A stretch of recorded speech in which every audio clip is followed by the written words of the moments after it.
There's a unique exhaustion that comes from always being the reliable one, the person everyone turns to, the one who never seems to falter, who always picks up the phone, no matter the hour. It's a quiet kind of fatigue, one that settles deep in your bones and lingers long after the requests have stopped. You become the person who never says no, even when every part of you is begging for rest. The world sees you as a fortress, strong, unyielding, always available. If you're the go-to for every favor, every crisis, you know the feeling. The constant pressure to be present, to be helpful, to never let anyone down. It's as if your value is measured by how much you can give, how much you can endure. Your phone buzzes, and you brace yourself for another request, another problem to solve, another burden to shoulder. Even in your quietest moments, you're on alert, anticipating the next call for help. Each yes feels less like a choice and more like an obligation, a duty you can't escape. The boundaries you try to set blur, and your own needs fade into the background.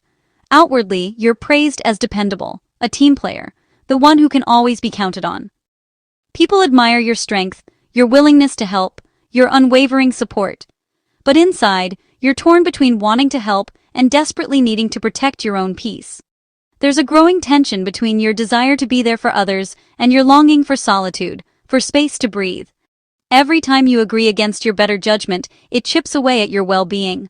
The small sacrifices add up, slowly eroding your sense of self, your energy, your joy. The world sees your smile, but not the cost, the canceled plans, the neglected hobbies, the dreams quietly set aside so you can be available for others. Your own passions gather dust, while you tend to everyone else's needs. The quiet moments you sacrifice are rarely noticed. The evenings you spend alone, trying to recharge, are filled with a sense of guilt for not doing more, for not being enough. You become a resource for others, an endless well, until you realize you're running dry. The well that once seemed bottomless now echoes with emptiness, and you wonder how much longer you can keep giving. This isn't just physical exhaustion, it's emotional and spiritual fatigue from performing a more accommodating version of yourself. You start to lose sight of who you are beneath the expectations. The more you say yes, the more is asked of you, reinforcing the cycle. Each request feels heavier, each promise harder to keep, yet you keep moving in circles, unable to break free.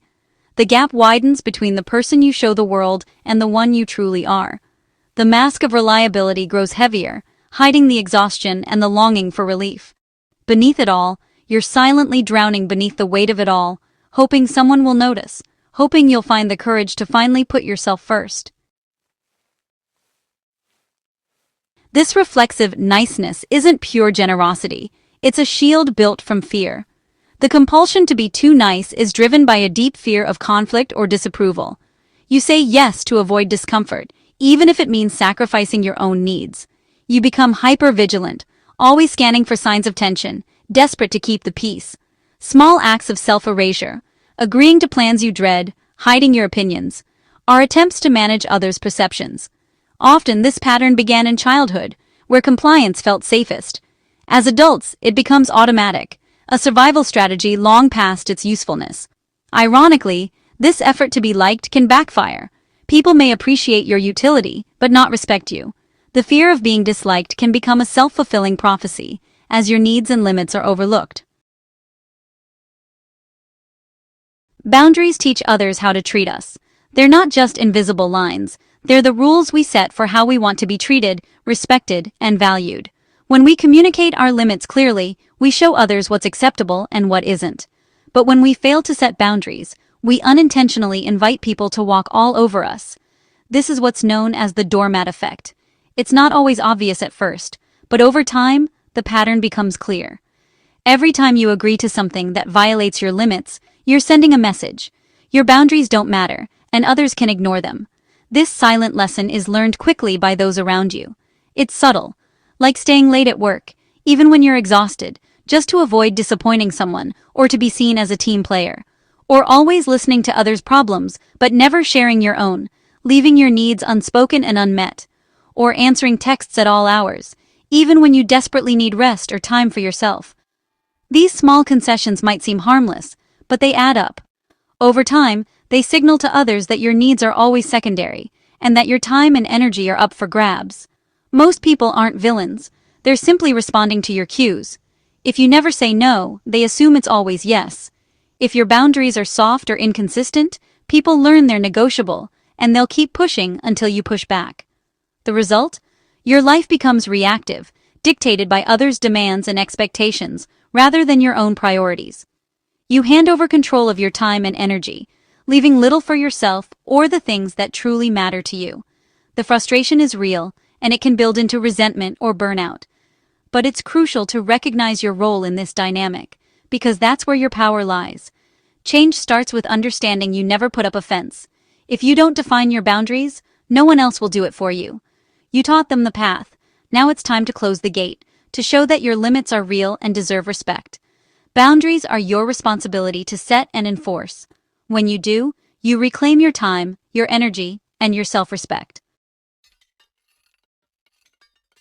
The hidden cost of being too nice is resentment, a slow, corrosive burn. At first, it looks like fatigue or irritability, but it's really the buildup of unspoken needs and ignored boundaries. Resentment is the emotional receipt for every yes you gave when you wanted to say no. It seeps into relationships, poisoning them from within. You might become passive-aggressive or keep a silent scorecard of every sacrifice. This duality, smiling outside, seething inside, is exhausting and inauthentic. Resentment is your emotional alarm bell, warning that your integrity is compromised. Ignoring it erodes self-respect and joy. The only antidote is to address the root cause, chronic denial of your own needs. Healthy boundaries are the cure. Honor your needs before resentment takes root. Manipulators are drawn to the too nice. Your lack of boundaries is a beacon. They test you with small requests, then escalate, using flattery or guilt to keep you compliant. Your agreeableness isn't seen as kindness, but as an open invitation for exploitation. You silence your doubts, make excuses for their behavior, and avoid confrontation. The manipulator doesn't have to break down your walls. You open the door for them. Recognizing this pattern is the first step to protecting yourself. Ask, is this relationship reciprocal? Is there mutual respect? Healthy people respect a no. Manipulators react with anger or guilt tripping. Their response to your first boundary reveals their true intentions. Protect yourself by learning to spot and respond to these dynamics. Kindness and niceness aren't the same. True kindness is a conscious choice, rooted in strength and self-respect. Kind people can say no and hold boundaries. They give from fullness, not fear. Niceness, by contrast, is a performance driven by anxiety and the need for approval. It's self-abandonment, prioritizing others' comfort over your own needs. Imagine a friend asks for help on your only day off. Kindness says, I need to rest, but I'll bring pizza later. Niceness says, of course, while you seethe inside. Niceness sacrifices the self. Kindness honors both self and other. To shift from niceness to kindness, build a relationship with yourself. Value your time, trust your feelings, and know your worth isn't tied to your utility. When you operate from self-respect, your kindness is genuine and sustainable. Give from a full cup, not from compulsion. No is one of the most powerful words you can use, yet for people pleasers, it's the hardest. It's a tiny word, but it can feel impossibly heavy on your tongue, especially if you're used to putting others first. The urge to say yes is strong. Maybe you want to avoid conflict, or you fear disappointing someone you care about. We're taught that saying no is selfish or rude, but that's a misunderstanding. In reality, it's a sign of maturity and self-awareness. Boundaries aren't walls to keep people out. They're lines that protect what matters most to you. Saying no when something doesn't align with your needs is an act of self-respect. It's a way of honoring your own values, your time, and your energy. Every time you say no to something that drains you, you're saying yes to something that nourishes you. Each no is a yes to your own well-being and priorities. It's a declaration that your needs matter too. You're not shutting people out. You're inviting yourself in. Think of your time and energy as precious resources. Guard them.